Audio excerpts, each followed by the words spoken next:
Hey guys, I wanted to make you this video. Actually, I've wanted to make it for a while, but I think it's better that I didn't because I didn't realize until a couple of weeks ago, not long after lockdown started, that what we're really all dealing with right now is grief. And I didn't realize it until a friend said it to me. And I thought about that and I thought, that makes sense.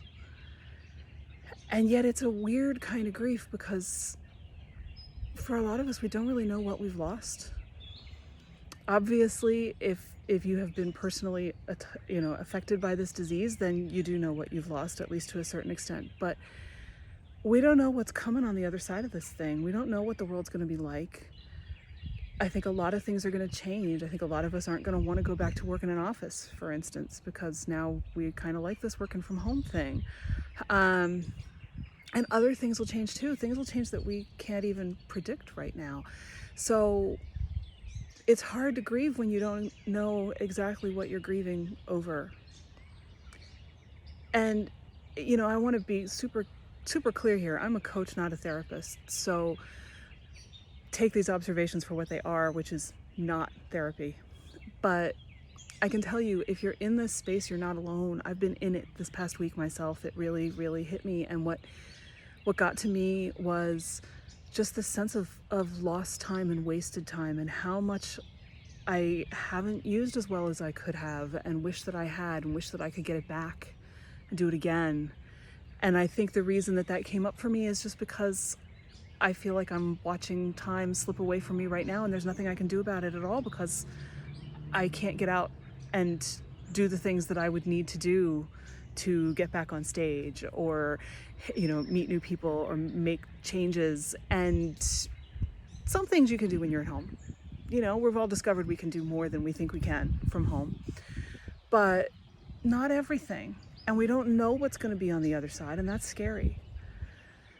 So, I wore this shirt today that says, "I can hear the sound of empires toppling," because honestly, I've heard them toppling for weeks now. And I don't know exactly which empires they are. I don't know what will be left in the rubble, but you can feel the change, even if you try not to. So what I want to say today is just, if you're in that space, leave space for it.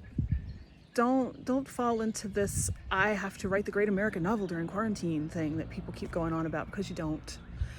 And putting that kind of pressure on yourself is just going to make you crazy. If that's what you feel moved to do, then go do it.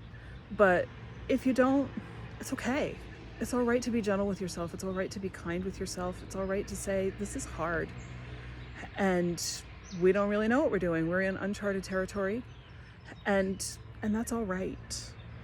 If stuff is coming up for you, to the extent that you can lean into it, in the Steering by Starlight group, where we've just finished the chapter about the Ring of Fire that keeps talking about leaning into that feeling of everything is being confronted and everything is changing, and that it can burn away lots of stuff that you've been carrying for a long time. If you can do that in a safe space with a therapist or with a good friend or someone you trust, do it. If you can't, that's okay too. There's no pressure here. I think we're all pressuring ourselves in ways that we don't even realize. And I don't think it's good for us. I think that this is a situation where we just really need to take things as they come, do the best that we can with them, and know that one way or another we'll come out of this, and it may be better than what we think. It may be better than it was before. It won't be perfect. It won't be, it won't be like this never happened. It won't be like the people that we've lost were never lost. But what's left, it may turn out to be better. So I think we need to leave space for that too. So anyway, those are my thoughts on this Sunday morning, and I hope that they find you well. And I hope that, you're okay, and that you're taking care of yourself, and that you remember that it's all right to be gentle with yourself. It's okay not to be okay too, but be good to yourself above all else. Thanks.